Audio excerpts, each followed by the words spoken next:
Boxing fans, Miguel Maravilla here with you with the recap of Saul Canelo Alvarez and Gennady Triple G Golovkin. This fight took place this past Saturday at the T-Mobile Arena in Las Vegas. First time they met was in 2017, and then they met again in a rematch. A pandemic, and 4 years later, they met again for the third time. Wow, what could we say? The third fight was nothing like the first two fights. It didn't provide the action. It didn't have, there was no intensity whatsoever throughout the fight. There was no really, on the edge of your seat type of moments. There wasn't really a moment where you sat there and said to yourself, geez, this one is close, or a nail biter. In fact, it was a Canelo one-sided victory. The scorecards, however, didn't represent what that fight was. Let's be honest. Canelo, he dominated. He fought the right fight. He went in there executing the plan, what he basically worked on. There was after two fights with Golovkin, I just don't see why Canelo would want to stand there and trade with Golovkin. He's done more than enough in the first two fights, so why not just go out there and box like he did? Golovkin, on the other hand, yes, he did need a jab, an effective jab. However, I just felt he used it excessively. There was way too much jabbing and not enough snap behind that jab. I felt it was just a very loose jab. No follow-up power shots. No combinations like he was once dominating at 160. Maybe the weight had a factor. Maybe moving up 8 pounds to 168 is what did it. Perhaps the power wasn't there, but not discrediting Canelo. Canelo did what he had to, going in there for the victory and redeeming himself after his last fight, and closing the chapter on the Gennady Golovkin rivalry. As again, he went in there. I had him winning clearly 118 to 110. In terms of the judges' scorecards, though, what was it? 115, 113, and 116, 112. I feel perhaps the only round that Gennady had was that 9th round, and possibly the last round where he was pressing. But overall, there you have it. Canelo wins the series, wins the rivalry. As we look at what went wrong with the third fight. Fight itself, well, clearly a Canelo victory, as he went in there boxing, dictating the pace, not allowing Golovkin to set himself, to establish that stiff jab and follow up with the power shots. Never materialized for Golovkin, which resulted in a decision win for the Mexican superstar. Looking into it, here's my take as to why this event did not live up to what the rivalry was.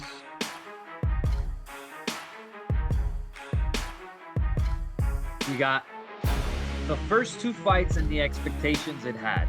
The first two fights was nothing but action, as the two met the first time in September 2017. A fight in which both exchanged heavily. Both traded some heavy leather, going the distance. This was a fight which had you on the edge of your seat. Me covering the 3 fights, I must say the first one was intense. Back and forth in a battle which saw the 2 fighters battle it out to a draw.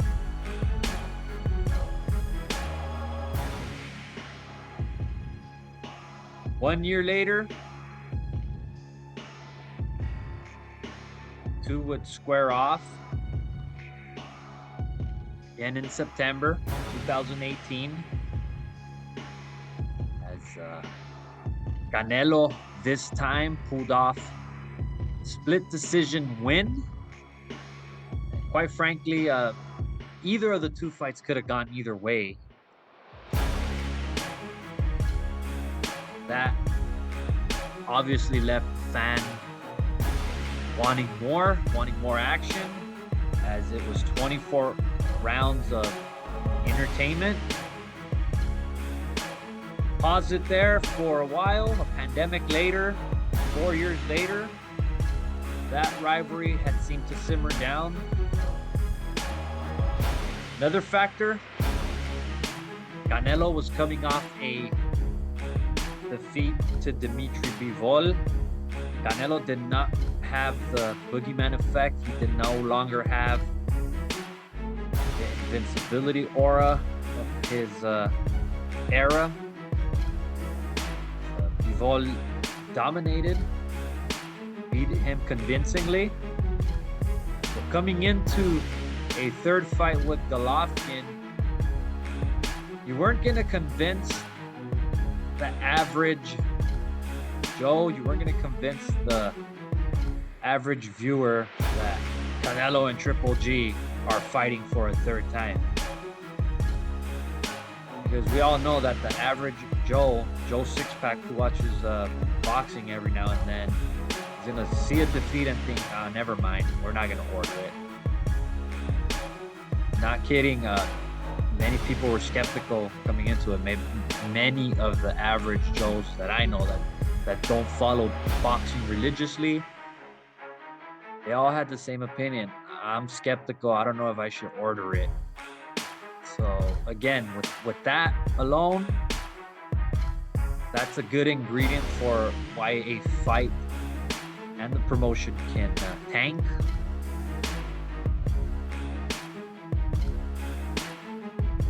Factors as to why this fight was not as hyped up as it was. The lack of promotion. The first 2 fights took place on HBO pay-per-view, as HBO carried the first 2 fights, carried the rivalry, hyped it up, made it the rivalry that it was. DAZN, on the other hand, basically took what was HBO's and tried to restore the rivalry, tried to make the rivalry big. However, that did not plan out, as Canelo himself was fighting constantly on DAZN. Golovkin, with time running out, it was as if he had just signed that contract and pretty much just wanted that third fight. And maybe DAZN sensed that. Maybe it was a matter of business only and the hell with the third fight, and if I do. But anyhow, I just think overall there was really no hype behind it. That will definitely turn away a lot of viewers, a lot of the average Joe, because prior to the fight, the weeks leading to the fight, the average Joe didn't even know these guys were meeting for the third time. And then even the day of the fight, many of my friends that watch boxing occasionally, not religiously like I do, they were all skeptical. They didn't order the fight. Some were like, good thing I didn't order it.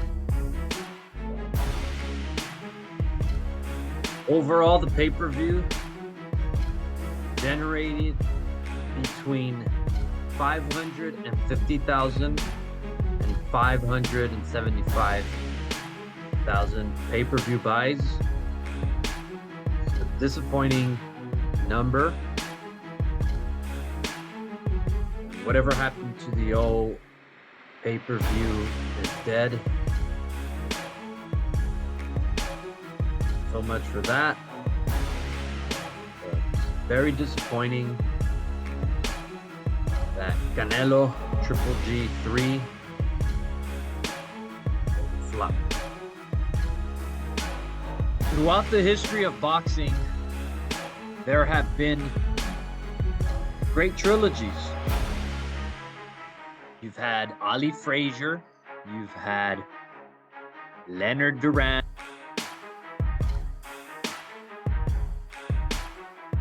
had Bo Holyfield, you've had most recently Wilder Fury. One thing these rivalries have in common is that the third fight is never the same as the first two fights. With the exception of Ali Frazier. That was the only rivalry where the third fight had you on the edge of your seat. I myself wasn't around back then, but just from what I hear from many boxing insiders and historians, they themselves have mentioned that that was one of the fights that was very intense to watch. Leonard Duran, and Leonard Hearns, the first two fights in those two rivalries were classics. These were fights that were very good, very competitive, but the third fight was dominated by Leonard. Leonard dominated Duran. And case in point, this past weekend, Golovkin, 40 years old, isn't the Golovkin that fought Canelo 4 years ago.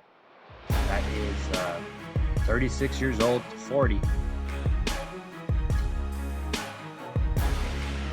So, in the history of boxing, and throughout the history of anything, history repeats itself.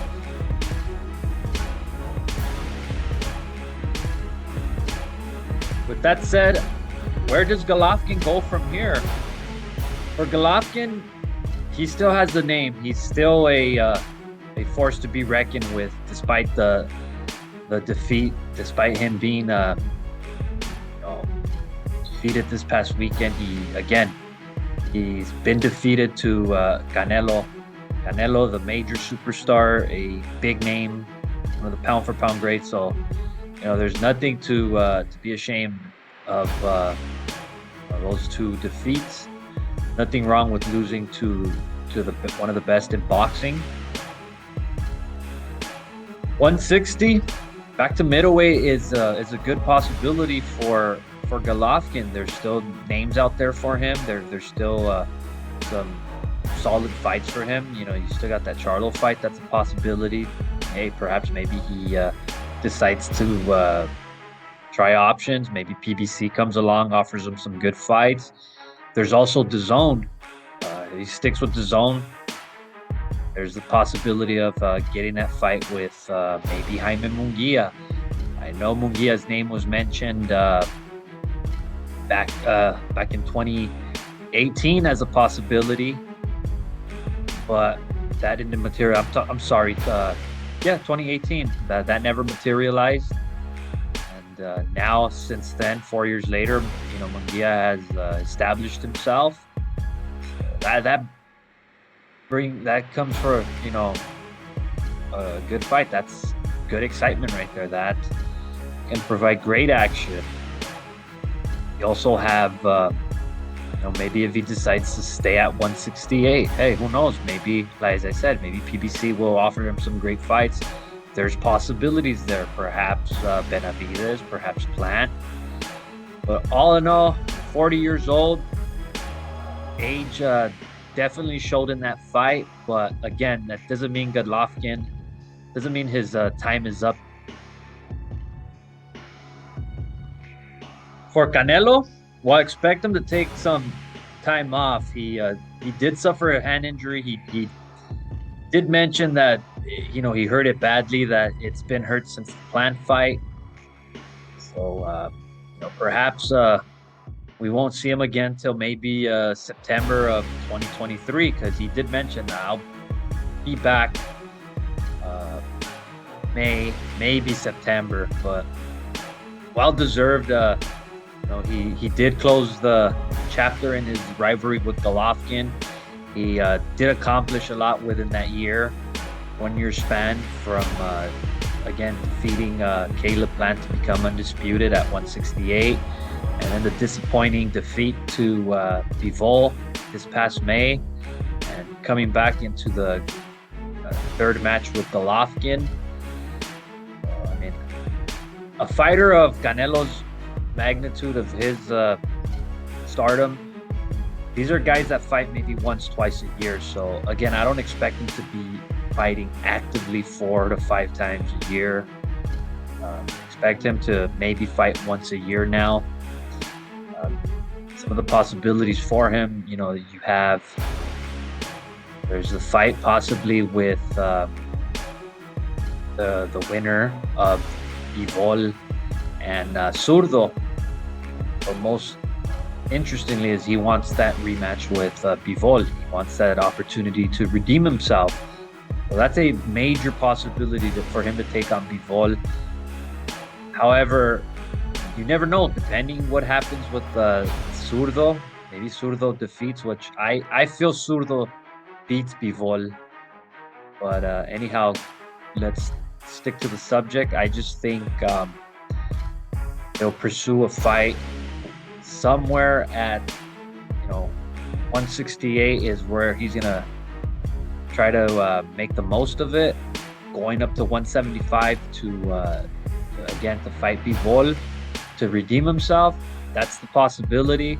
Everybody wants to see him fighting against David Benavidez, but as mentioned, he did say that he doesn't like fighting Mexicans. Don't misinterpret it as him not wanting to fight Mexicans. As you saw what the rant he went on this past Saturday at the post-fight, he is interested in fighting Benavidez, but as he mentioned, what has Benavidez accomplished? Canelo in his own right he dictates who he wants to fight. That's just the nature of it. That's the business of it. We all want to see that fight. Everyone thinks Canelo's afraid of him, but I don't think that's the case. He mentioned the other day, I'll fight anybody. I fought everybody. But it'll be interesting to see what happens with Zurdo. A win right there could possibly set up a Mexican showdown, but I doubt that's part of his agenda to want to fight Zurdo. So again, expect Canelo to return perhaps in 1 year.